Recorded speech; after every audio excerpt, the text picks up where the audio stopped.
Well, that was kind of unexpected. Randomly, seemingly, and without much fanfare, Blizzard have actually dropped the pre-orders for Dragonflight. But that's definitely not the full story, because the disclaimer on the store page says Dragonflight will be available on or before December 31st, 2022. This year! Within 6 months! That's quite something, isn't it? Now, this sort of thing isn't abnormal, by the way, but it does fly in the face of speculation. You know, those like December 31st disclaimers. We've had those for like every expansion. But of course, most of us expected Q1 2023 for this expansion. As for why, well, the BlizzCon showing was a little bit sparse in terms of the actual game footage. The announcement took place, relatively speaking, later than normal, and I think we expected a chronologically more extensive testing process given the issues that Shadowlands and BFA had. Well, that all appears to be false now. There's some implications, let's talk about them. First on development, second on alpha. You know what, I'm just going to go wild. I'll talk about alpha first. So the alpha is of course underway at Blizzard, just internally. We've actually recently seen a new Dragonflight alpha test build be uploaded to WoWDev. That's all encrypted of course, but it's just a bit more evidence.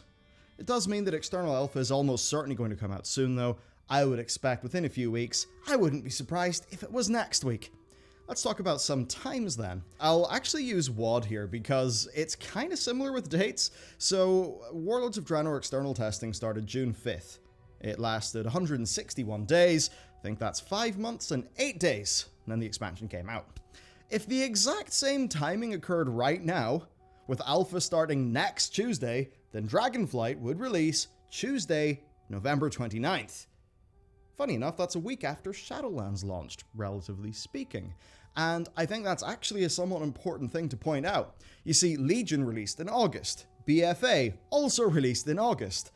For a time, it looked like a decently well-oiled machine, an expansion every 2 years. And while we don't have a 3rd August release that we can, use to draw the trend line, I think we can safely say Shadowlands probably had the same launch target, only for BFA's issues and then COVID, of course, to knock its planned release date back to late October. And then, of course, the delay took us to late November. So, you might be wondering then, is this development realistic? I know a lot of people are quite worried now that they're finding out the expansion's coming out relatively soon, so let's do that. First up, during the reveal event, Blizzard actually said they were more ahead of schedule than usual. Now that certainly is a statement, but there are ways that that statement could make sense. So first up, Shadowlands was likely cut down quite a bit. Legion had a launch raid, then 7-1, then 7-2, then 7-3. It had 4 raids. Of course, with other bits of content coming along with them. BFA, 4 raids, plus a 5th mini one. Shadowlands had 3 raids. The tiers were all quite long, and the storyline of the expansion was very clearly both cut and compressed. A lot of things that were teased, like Bane finding out the origin of his people, just didn't happen, so instead Bane just spends the entire expansion sitting down in Ouroboros. And just about nobody liked it. Now guess what other expansion fits that mold? Warlords of Draenor. Just that I think WoD was even more cut down. It had a strong start, it had a middle that was literally cut, there was no Shatrath raid, no middle to Yrel's arc, which led to this crazy weird rushed ending that was laughed at by people. Now, one thing that does explain a late 2022 Dragonflight, then, is Shadowlands being cut down, allowing for Blizzard's regular 2-year-long release schedule to continue. Essentially there, a producer would say, okay, we have to cut this amount of Shadowlands, it will have this much, resources, everyone else, we're going to keep Dragonflight on schedule. Something like that. There's another reason, though, and I think it is likely to do with risk. Shadowlands had a number of complex features, things like Torghast and Covenants as they pertain to player power, right? A massive number of new class abilities, each with spec permutations for the Covenant abilities. Then you go to Torghast, that's a mode, the format of which changed quite a bit during testing, and it's something that would have taken a massive amount of per-spec design. If anything would be a development time vampire and a source of dreaded unknown unknowns, which are the worst part in development, it would be features like those. So what about Dragonflight then? Well, it does have the profession revamp. That's pretty massive, but it's also kind of isolated. You know, all things need testing, yes, but I think we can all see how Torghast would perhaps need more testing than Professions, and would be harder to implement. Then you've got the talent tree rework. Now that is a massive feature, but it's not necessarily adding a massive amount of new stuff. Rather, it's more consolidating all of these years of class design into a brand new system. Now that's definitely hard to do well, but it's not being done in an environment where they also have to deal with Covenant abilities, soulbinds, conduits, and legendary powers. So it seems to me then that Dragonflight has less unknown unknowns. An unknown unknown is just the sort of thing, it's something you don't know, and it is a problem, but you don't know that it's going to be a problem until you find it. Unlike a known unknown, which is the sort of unknown thing you can plan for. Suffice to say, an unknown unknown, that's the thing that just makes everything horrible, and I think Dragonflight probably has, and probably has been designed to have, fewer of them. Okay, next, let's talk about the pre-order bit. Get your wallets ready, everybody, because Dragonflight is more expensive. In the UK, prices have increased by £10. In the US, it's also up by $10, and that's across all tiers. Now, this is kind of in line with a general AAA price increase. Really, Sony have led the charge there, notching their things up to $70. So right now, you've got the base edition at $50, the Heroic at $70, the Epic at $90. So what do you get? Well, the base is just the game, and if it's a pre-order, you get the Drax pet. $20 more gets you a level 60 boost, a mount, and another pet. The mount certainly does look quite nice, but that is what we expect because it's a store mount. $20 more on top of that gets you 30 days of game time, a Hearthstone effect, a head transmog, and dragon wings for your back with colors to match each of the main flights. So it's quite a lot, actually, and the pricing is, well, it may seem strange, but it isn't. They're very obviously trying to push people up to Heroic because it's $20 more, has a bunch of cosmetics, and it contains a boost. And a boost, of course, is usually priced at a lot more than $20. But then to entice you $20 even more than that, it comes with the 30 days of game time with the most expensive edition. Now, if bought on a single, just one-off, then that's $15 for the Americans anyway. And it's only $20 more. Now the thing is, that 30 days of game time will, I assume, be active from when you buy it. So it would only actually be worth it if you were to play for the next month and a bit. Otherwise, is that $15 of value you wouldn't be using. I just kind of go into this because it's always fascinating to see how companies break down the kind of logical, rational consumer side of purchases. Yeah, I don't know. We're all Plinketto balls just falling towards some pricing tier.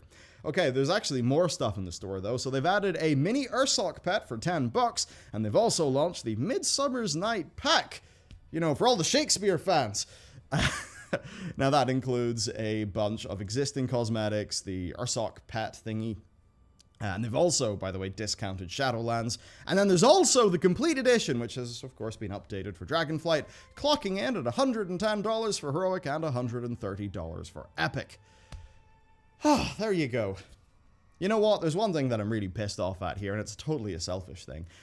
I was personally really hoping that Diablo Immortal would be their only major Q2 sales event, because if it was, then we could get a decent idea of how Immortal will have impacted their revenue versus baseline, and that is now impossible to do because of all of the people who are going to be pre-ordering World of Warcraft stuff. Sad. By the way, there's actually still a bunch of encrypted assets in the game, so I imagine those will show up with some sort of Wrath Classic, edition or something like that. Okay, to wrap it up, what do I think? Well, I think number one, this is all very unexpected. 2023, I think, made sense to a lot of people. I think a situation where we all just realized as a community, like, WoW cannot take another bad hit. So I suppose it was the community both hoping for 2023 because we just wanted to have more time in the oven, but also the community kind of wanting to give Blizzard the permission to do 2023 because we wouldn't want the developers to feel rushed to the point of having to put out a bad product, because I think we understand what's at stake, and that's why so many of us would actually be prepared to wait for a, relatively a bit of a longer time in development. But I suppose it's the kind of thing where they're either going high risk and they really want that in for Q3 of this year, or it's the case that Shadowlands gets cut to pieces so that they can maintain the expansion development timeline for, for this expansion. I mean, I do remember Preach's core takeaway talking with Ian about borrowed power and confidence, and I mean, suffice to say, I don't think the interview really went in the way that a lot of current WoW players would have wanted it to. Certainly was like that for me. But Preach's, takeaway was, this is what we're doing now, but we're not doing that again in the future. And that kind of just makes you think, well, these expansions obviously do take quite a lot of time to develop. You know, by the time Shadowlands is launching, they're going to be in pre-production for the next expansion, right? Because it just takes a bloody long time to make these things. And I suppose that just makes me think, did they just decide Shadowlands is the thing that takes the hit here, not Dragonflight? I think that's the only way that Dragonflight comes out the end of this year and, doesn't feel a little bit rushed. Now, that said, I do certainly have some worries. I mean, I know that on the topic of class balance, people have had quite a few concerns. I know there's been some worry about Sepulchre, and generally a lot of the time throughout Shadowlands, this feeling of too little, too late. And a lot of us would end up being really baffled that fixes that, on the face of it, seem quite easy would take so long. I suppose the best case scenario for us right now is that those things took a long time because more people were working on Dragonflight.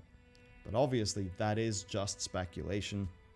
It's the kind of thing where cutting losses can definitely be seen to make sense in the long run. They cut their losses with WoD. They had a big success with Legion.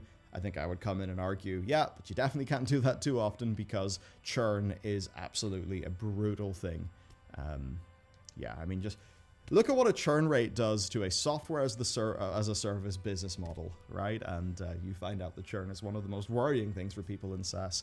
And what is WoW? WoW is GaaS, games as a service. So, all of these sort of metrics that go into the performance of a product, they're kind of similar. As for this release date, I imagine they're also quite aware of how competitive the market is right now. I think that's definitely something, not just MMOs, I mean just games in general. I think they know that a WoW player who wanders off might just get captured by another game, very much unlike how it would have been maybe 10 plus years ago. I mean, it is just weird. Our in-game content cadence has been odd, but there's actually a weird, I don't want to call it a silver lining, it's just a thing I noted. So if Dragonflight comes out end of November or early December, then the most recent major content patch would have been 9.2, which is late February. Now that's like a 9-month gap, but the thing is, it's a gap that is then bolstered by 9.2.5 and by Season 4. Now, that means that they've kind of made the best of what they've got, and I think it would also kind of mean that the worst of the development delays have perhaps already been felt in the Shadowlands patch cycle because it was just generally elongated. Ah, dear. Well, I think overall this bold strategy of theirs just demands that Dragonflight is in an excellent condition on launch, because ultimately players will not forgive another dud. And hopefully it isn't dud. As I said, this is an expansion that feels less risky to me, and I definitely say that as a good thing. I do think that soon there will be the time to really be pushing things forward in a crazy way, to be super daring about designs. But I think that what World of Warcraft needs right now is a very nice, just stable foundation. I think that the profession revamp and the talent revamp can provide a lot of that foundation. So, I'm feeling okay about Dragonflight. I'm not necessarily thinking that this just by default means it's a really big disaster. I mean, you could look at some class balance issues recently and think, well, you know what, they couldn't get that right. Obviously, the expansion is screwed, but maybe that thing didn't get as much attention because more attention is going towards the expansion. It's kind of impossible to speculate it at this stage. Ultimately, I will say, personally, I'm definitely excited that there's going to be an alpha and a beta to talk about soon. Or hopefully, if I get in, actually play and share my thoughts with you. That will be an enjoyable process. I think we've all learned so much from BFA and Shadowlands that the quality of player feedback, I think, is going to be better than ever this time around. And I'm very, very just passionate and interested in, I think, that being a really good process. Yeah, we'll just have to see. I don't know, man. This seems like a less risky expansion. Maybe that means that, sure, it's a bit less ambitious, but it can actually be pulled off to a higher level of quality. And I think that's what most of the current player base actually wants at this stage. So, let me know what you think about things, of course, in those comments down below. And, well, I guess it really is Alpha Watch now. It could really drop any day now. Okay, let me know what you think. See you next time.